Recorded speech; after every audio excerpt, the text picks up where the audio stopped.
Notadong tulisan og kawatana nadakpan sa beat patroller sa Mabulo Police Station. Brigada Alan Tangkawan, ibrigada mo. Ronda Brigada.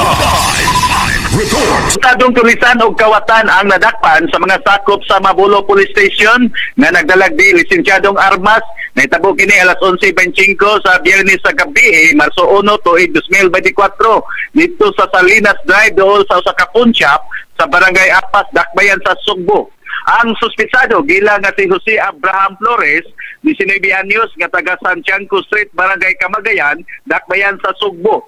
Nakuha gikan sa iyang posisyon ang usa ka kalibre 38 pistola nga dunay tulo ka nga bala. Nadakpan siya sa duha ka mga nagpatrulyang mga pulis nga sila si Patrolman Vincent Montero o Patrolman Edmar Rodriguez sa maong dapit.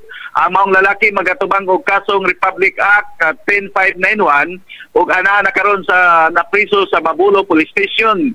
Ang Mabulo Police Station ubos sa pangulo ni Police Major Romeo Durano Kaakoy Jr.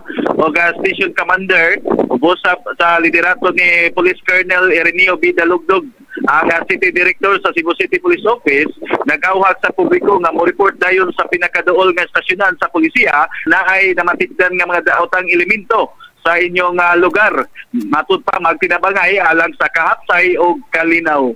In the heart of changing lives, ako si Brigada Alan Tangkawan sa 90.7 Brigada News FM Cebu, the Music and News Authority. Ronda Brigada.